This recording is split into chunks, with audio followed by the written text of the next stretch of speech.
ગણ સિદ્ધાંત lecture number 10 એની અંદર આપણે આજે જોઈશું વેન આકૃતિ. વેન આકૃતિ કોને કહેવાય? ગણના ઘણા ખરા સંબંધો જે છે એને જે આકૃતિની અંદર દર્શાવવામાં આવે છે એવી આકૃતિને આપણે વેન આકૃતિ કહીશું. ગણના ઘણા બધા સંબંધો જે આકૃતિમાં દર્શાવવામાં આવે છે એ આકૃતિને આપણે વેન આકૃતિ કહીશું. અંગ્રેજી તર્કશાસ્ત્રી જ્હોન વેન 1834 થી 1883ની અંદર એમને પોતાના નામ પરથી આ જે ગણના સંબંધો દર્શાવતી આકૃતિઓ છે એને પોતાના નામ જ્હોન વેન પરથી આકૃતિનું નામ વેન આકૃતિ આપી. વેન આકૃતિની અંદર સામાન્ય રીતે બે પ્રકારના સિમ્બોલ હોય છે, એક લંબચોરસ અને બીજો વર્તુળ. સાર્વત્રિક ગણને લંબચોરસથી દર્શાવવામાં આવે છે અને સાર્વત્રિક ગણના જે ઉપગણો છે એને આપણે વર્તુળથી દર્શાવવામાં આવે છે. વેન આકૃતિને અંદર ગણના ઘટકોને વર્તુળની અંદર દર્શાવવામાં આવે છે. દાખલા તરીકે એક ઉદાહરણ લઈએ આપણે. યુ બરાબર 1 2 3 4 5 અને એ બરાબર 2 3. તો તમે જોશો તો એના બધા સભ્યો યુમાં છે. જનરલી સાર્વત્રિક ગણની અંદરથી જ આ બધા ગણ બનાવવામાં આવતા હોય છે. તો એ બરાબર 2 3 છે એને આપણે વર્તુળની અંદર દર્શાવીશું આ રીતે. આને આપણે ગણ એ કહીશું. તો અહીંયા 2 અને 3 ગણ એના ઘટકો અને 2 અને 3 સિવાય બાકી 1 4 અને 5 એ બાકી યુ ગણમાં પડ્યા છે. એટલે અહીંયા ગમે ત્યાં આખા લંબચોરસમાં ગમે ત્યાં મૂકી શકાય 1 4 અને 5. તો આ વેન આકૃતિ થઈ. બરાબર જુઓ, યુ બરાબર 1 2 3 4 5 એટલે 1 2 3 4 5 બધા યુના ઘટક તો કહેવાય જ, પણ એમાં સ્પેશિયલી એની અંદર કયા બે ઘટક 2 અને 3 ગણ એના એટલે યુના જે ઉપગણ એ જે છે એ યુનો ઉપગણ છે. એ શું છે? એનો એ શું છે? યુનો ઉપગણ છે. A the subset of U, A યુનો ઉપગણ છે. તો એને 2 3 ત્યાં લખ્યું અને બાકી 1 2 3 4 5 યુની અંદર આપણે વિચારીએ તો યુ એટલે આખો લંબચોરસ. આ જે લંબચોરસ છે એને યુ કહેવાય. તો આખા લંબચોરસમાં કયા કયા ઘટક છે? 1 2 3 4 અને 5. પણ એની અંદર પર્ટિક્યુલર એમાં કયા ઘટક? તો એમાં બે ઘટક. કયા કયા? 2 અને 3. હજુ આપણે થોડુંક વ્યવસ્થિત જોઈએ બીજું ઉદાહરણ લઈને કે યુ બરાબર 1 2 3 4 5 6 7 8 9 10 છે. ગણ એ અને બી બંને યુના અંદરથી જ બનાવેલા છે. A the subset of U, B also subset of U. A યુનો ઉપગણ છે, બી પણ યુનો ઉપગણ છે. પણ બીજી બી એક ખાસિયત છે. બોલો કઈ ખાસિયત છે? એ યુનો ઉપગણ છે, બી પણ યુનો ઉપગણ છે. બીજી કઈ ખાસિયત છે ભાઈ? તો આમાં બીના બધા સભ્યો એમાં છે. તમે જુઓ, બીના બધા સભ્યો એમાં છે એટલે બી આખો નાખો એમાં છે. તો આ તો પહેલા આપણે યુ બનાવી દીધો, આ યુ બનાવ્યો, ઉપર લખી દીધું યુ નામ. બીના બધા સભ્યો એમાં છે એટલે બી આખો નાખો એમાં છે. આ બી અને આ તમારો એ. બીના બધા સભ્યો એમાં છે એટલે બી આખો જ એની અંદર છે. બી આખો શેની અંદર છે? એમાં. અને એ અને બી બંને શેમાં છે? તો યુમાં.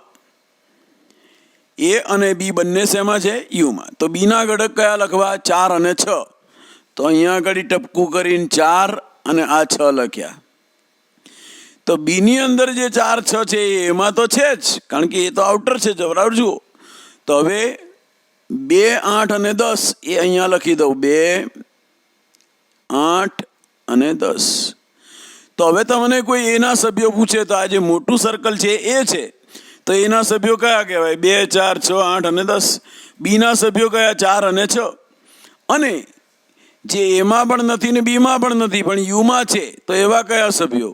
તો એવા સભ્યોની અંદર 1 3 5 7 અને 9. તો હવે તમને પૂછે કે યુમાં કયા સભ્યો? તો આખા લંબચોરસમાં જે પથરાયેલા છે એ યુના સભ્યો. તો આખા લંબચોરસમાં કયા કયા સભ્યો છે?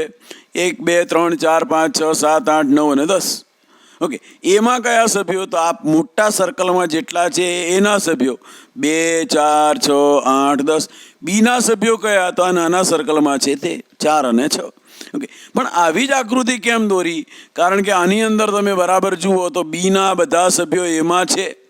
બીના બધા સભ્યો એમાં છે એટલે કે બી ગણ પોતે જ એની અંદર છે, એટલે બી અંદર દોર્યું, બહાર એ દોર્યું, અને એ અને બી બંને કોના સભ્યો છે ભાઈ? બંને યુમાંથી લીધેલા છે, એટલે આઉટર તમારું યુ થઈ ગયું. બરાબર સમજશો તો જ આ વેન આકૃતિ સમજાશે. ફરી એકવાર વેન આકૃતિ સમજાવીએ. એના બધા સભ્યો યુમાં છે, એટલે યુ તો આપણે લંબચોરસથી બનાવીએ. વેન આકૃતિમાં સાર્વત્રિક ગણને લંબચોરસ દ્વારા દર્શાવાય અને તેના ઉપગણને વર્તુળ દ્વારા દર્શાવાય. આ બધા જે છે એ યુના ઉપગણ છે. આ છે એ યુનો ઉપગણ છે, એને વર્તુળ દ્વારા દર્શાવાય. ચાલો, તો વર્તુળની અંદર 2 અને 3 મૂક્યા. હવે લંબચોરસમાં બાકી કયા સભ્યો વધ્યા? 1, 4 અને 5 એ મૂકી દીધા. તો યુના સભ્યો કયા? આકૃતિ પરથી પણ તમે નક્કી કરો કે લંબચોરસની અંદર જેટલા છે બધા યુના સભ્યો, અને પેલા વર્તુળની અંદર છે એ બધા એના સભ્યો. તો એના સભ્યો 2, 3 આ આકૃતિની વાત છે, અને યુના સભ્યો તો આખા લંબચોરસમાં 1, 2, 3, 4 અને 5. આની વાત કરીએ. એના બધા સભ્યો યુમાંથી છે, બીના બધા સભ્યો યુમાં. પણ બીજી એક ખાસ વાત છે કે બીના બધા સભ્યો એમાં છે.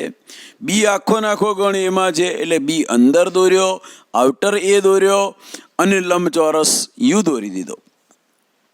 તો સૌથી પહેલા બીના ઘટકો લખ્યા 4 અને 6, જે એના પણ છે. હવે એના ઘટક કયા લખ્યા? 4 અને 6 સિવાય જે વચ્ચે અહીં લખી દીધા. તો હવે તમે એ અને બીના સભ્યો લખ્યા પછી યુના જે વધ્યા તે અહીં બધા લખી કાઢ્યા. તો હવે તમને કોઈ યુના પૂછે તો આખા લંબચોરસમાં જે છે તે યુના સભ્યો. મોટા સર્કલમાં છે એ બધા એના સભ્યો. મોટા સર્કલમાં કયા છે? 2, 4, 6, 8, 10. અને જે નાના સર્કલમાં છે એ બીના સભ્યો. આ એવી આકૃતિ હતી કે જેમાં બી એ એનો ઉપગણ છે. આવી રીતના ઉપગણનો સંબંધ જે છે જે આકૃતિ દ્વારા દર્શાવવામાં આવે છે, આવી આકૃતિને વેન આકૃતિ કહેવામાં આવે છે. યોગ ગણની વ્યાખ્યા આપીશું. એ અને બી કોઈ ગણ છે. એ અને બીનો યોગગણ એટલે એના તમામ ઘટકો, બીના પણ તમામ ઘટકો, અને એમની વચ્ચે જે કોમન આવતા હોય એને ફક્ત એક જ વાર લેવાના. એનાથી બનતા ગણને એ અને બીનો યોગગણ કહે છે, અને તેને આવી રીતે દર્શાવાય: એ યોગ બી. ઓકે, એના ઘટકો, બીના ઘટકો, અને જે એમની વચ્ચે કોમન ઘટક છે એ તો એક જ વાર લખવાના. આવી રીતે બનતા ઘટકોનો જે ગણ છે અને એ યોગ બી કહે છે. એક ઉદાહરણ લઈએ. ગણ એમાં 2, 4, 6, 8 છે. ગણ બીમાં 6, 8, 10, 12 છે. તમે જોશો તો બરાબર આની અંદર 2 ઘટકો કોમન છે. કયા? 6, 8. તો એ તો એક જ વાર લખવાના. તો 2, 4, 6, 8 એના ઘટકો લખ્યા. પછી 6, 8 ફરી બીના છે, રિપીટ નહીં કરવાના, ખાલી લખવાનું 10 અને 12. ફરી બરાબર સમજો. એના ઘટક 2, 4, 6, 8. બીના ઘટક તમે જોશો તો 6, 8, 10, 12. પહેલા એના ઘટક લખ્યા 2, 4, 6, 8. પછી બીના ઘટક લખીએ પણ 6, 8 રિપીટ થાય છે એટલે રિપીટ નહીં લખવાના, અને 10 અને 12 લખી દીધા. એટલે એવું કહેવાય છે કે એના તમામ ઘટકો, બીના તમામ ઘટકો, તેમના સામાન્ય એટલે કે કોમન ઘટકો એક જ વાર લેવાના. એનાથી બનતા ગણને એ અને બીનો યોગગણ કહે છે, અને તેને એ યોગ બી વડે દર્શાવાય. એ યોગ બી આ લખ્યું છે તે. બીજું એક ઉદાહરણ લઈએ. એ બરાબર AEIOU અને બી બરાબર AIU. તો હવે યોગગણ લખવો છે. એ યોગ બી. તો AEIOU લખી દીધું. પછી એની અંદર આના ઘટક લખવા જઈએ છીએ આપણે તો પેલામાં રિપીટ થાય છે. એ તો આવી ગયો છે એટલે ફરી નહીં લખાય. આઈ તો આવી ગયો એટલે ફરી ના લખાય. યુ તો આવી ગયો એટલે ફરી ના લખાય. તો બરાબર જુઓ તો આમના અંદર એ યોગ બી બરાબર શું સાબિત થાય છે? એ. હવે બહુ મહત્વના 2 ખાલી જગ્યાઓ પરીક્ષાની અંદર બહુ પૂછાય છે. આવી ખાલી જગ્યાઓ પરીક્ષાની દ્રષ્ટિએ મહત્વની હોય છે. આવી ખાલી જગ્યાઓ ગણવા માટે ઉદાહરણ દ્વારા ગણશો તો એકદમ ઇઝીલી ગણી શકાશે. એ સબસેટ બી, એ બીનો ઉપગણ હોય તો એ યોગ બી શું થાય? એના બધા જ સભ્યો બીમાં હોય તો એ યોગ બી શું થાય? એક ઉદાહરણ દીધું એ અને બી. તમે જુઓ તો આની અંદર એ સબસેટ બી છે જ, એના બધા સભ્યો બીમાં છે જ. બરાબર જુઓ, એના બધા સભ્યો બીમાં છે. એનો સભ્ય 1 2 અને આમાં 1 2 3, એના બધા સભ્યો બીમાં છે. હવે એ યોગ બી શોધવું છે તો એ યોગ બી એટલે શું? એના સભ્યો લખી દીધા 1 2, ફરી બીમાં 1 2 રિપીટ થાય છે નહીં લખીએ, અને 3 લખી દીધા. તો એ યોગ બી બરાબર શું સાબિત થયું? બી. એટલે હવેથી યાદ રાખીશું આપણે કે એ સબસેટ બી તો એ યોગ બી બરાબર બી.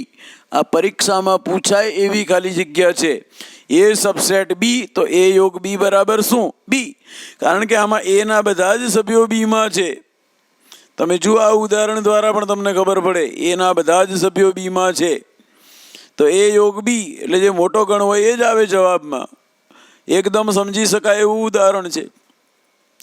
બીજો દાખલો લઈએ આની અંદર, આ પણ પરીક્ષામાં પૂછાય એવું છે.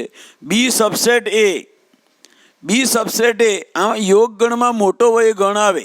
જો આની અંદર એ સબસેટ બી એટલે મોટો ગણ કયો? એ આખો બીમાં છે.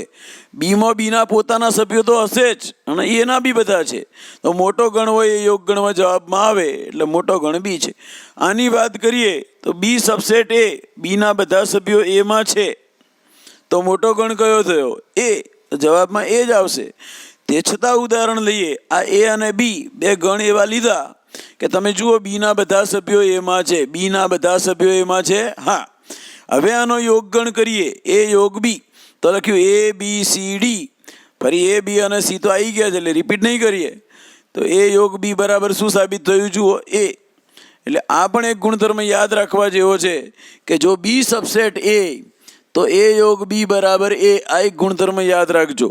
બી સબસેટ એ એટલે કે બી એનો ઉપગણ હોય તો એ યોગ બી બરાબર એ થાય. હવે આપણે એ યોગ બીની વેન આકૃતિ દોરીએ. આપણને આટલો ડેટા આપેલો છે, એ યોગ બીની વેન આકૃતિ દોરીએ. પહેલાં એક ફર્સ્ટ ક્લાસ લંબચોરસ દોરી દેવાનું. આ દાખલામાં બે છે ગણ, એ અને બી. આ એ અને બી લખ્યા. ઉપર યુ લખવાનું નહીં ભૂલવાનું. સૌથી પહેલાં કયા ઘટક લખીશું? બંનેમાં જે કોમન હોય એ ઘટક અહીં વચ્ચે લખી દેવાના. ચાલો, કયા ઘટક કોમન છે? 2 અને 3. તો આ એક 2 લખ્યું વચ્ચોવચ, અને આ 3 લખ્યું. કેમ ભાઈ 2 અને 3 વચ્ચોવચ લખ્યા? કારણ કે 2 અને 3 એમાં પણ છે, 2 અને 3 બીમાં પણ છે. ચાલો, હવે એકડો એમાં છે તો આ એકડો એમાં લખ્યો, અને ચોગડો પેલી બાજુ બીમાં છે તો ચોગડો બીમાં લખ્યો. 2 અને 3 વચ્ચે કેમ લખ્યા ભાઈ? બરાબર સમજો. કારણ કે 2 અને 3 શું છે? એમાં પણ છે, બીમાં પણ છે, એટલે વચ્ચે લખ્યા. આ બાજુ પછી એકડો લખ્યો. તો આમ જોઈએ તો ગણ એના સભ્યો આમ આખું સર્કલ ફરો તો 1 2 3, બીના સભ્યો આમ સર્કલ ફરો તો 2 3 4, અને જે એમાં પણ નથી, બીમાં પણ નથી, યુમાં છે, એવા કયા કયા સભ્યો? 5 અને 6. તો એ અહીં લખી દઈએ 5 અને 6. તો હવે તમે આમાં આકૃતિ જોઈને શું નક્કી કરો? તો કે યુના સભ્યો કેટલા? તો આખા લંબચોરસમાં છે તે. એના સભ્યો કયા કયા? તો આ પહેલા સર્કલમાં છે આખા એના સભ્યો 1 2 3. બીના સભ્યો કયા હતા? કે બીના સર્કલમાં છે તે 2 3 4. તો બંને વચ્ચે કોમન સભ્યો કયા? તો કે 2 અને 3.